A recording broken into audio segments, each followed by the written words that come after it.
The criminals have hijacked a galleon ship in this time period and are creating mayhem on the high seas. The villains here are merciless, and you will need to use all of your training to bring them to justice. Good luck, Ranger. So at the end of the last video, we learned how to destroy and move crates, and in this level we're going to be doing a lot of destroying and moving crates. That's basically what the pathfinding in this level amounts to. You punch crates to move them into place, jump on the crates, and then use the crates to get to higher places. Or sometimes you just break crates to get into an area that was inaccessible before. This actually isn't a bad idea, and combined with, I don't know, interesting level design could actually be good. But unfortunately, this level is painfully linear. It's a very simple right to left to right kind of deal. You just move from one end of the ship to the other over and over until you reach the top. And it's not like the pathfinding on the way there is particularly memorable by itself. Sure, the pathfinding isn't bad, like look, I'm going to push this crate and flip a switch, and there's going to be a secret. Cool, I got an extra life and extra time, but would you call that pathfinding interesting enough to support a game by itself? I don't think so. The pathfinding isn't bad, but it's not creative enough to hold up the entire game. The pathfinding is only good enough when it's combined with non-linear level design, so that way you actually have to plan a route through the level. As it stands, it's just so bland. Help me. I can't honestly call the level design here bad, but it's really basic shit, you know? Flipping switches, pushing crates, breaking crates. There's nothing here to help it stand out. Come on. Move this thing, I got places to be. There we go. They had a really good thing going with the last level. The pathfinding and platforming work well when you place them at the end of non-linear alcoves in a maze. And then you have to find your way through the maze in the most efficient route possible.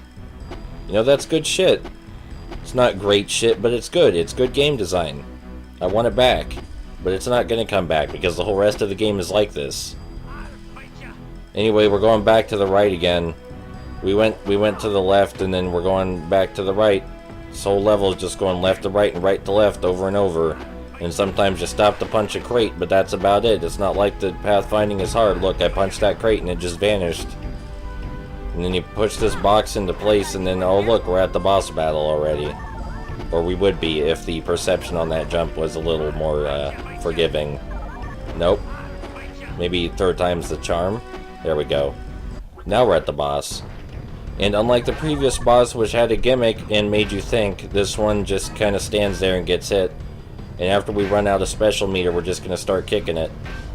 You know, it would have been nice if this boss made you use what you learned in the previous tutorial segment, like if it implemented pushing crates in some way or destroying crates, but no, you just smack it. Fast work, Ranger! This Life Force bonus has extended your Life Force bar. You now stand a better chance of overcoming your enemy.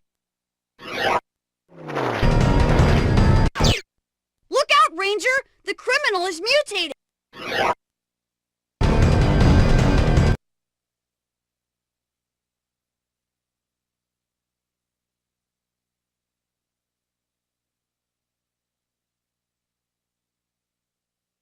Alright, this time at least with the red Megazord, one of our attacks is not useless. We have a special attack that creates a shockwave.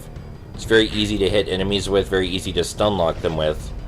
Doesn't deal a lot of damage, but hey, it's free hits, so you know, I'll take it. After we run out of special meter, as always, we'll just resort to kicks over and over, because that's how these bosses work. Who needs thoughtful game design for your boss battles? Just keep fucking kicks, press that circle button.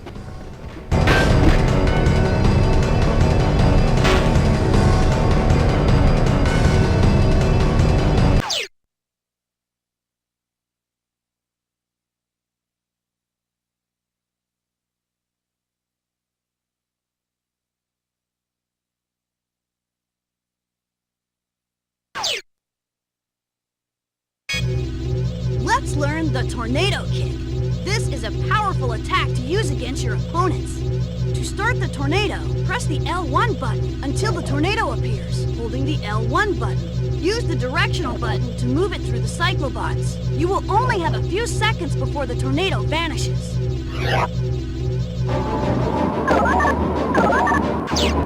Well done, Ranger! This attack is especially useful for defeating groups of enemies. Although, it is also effective on individual villains too.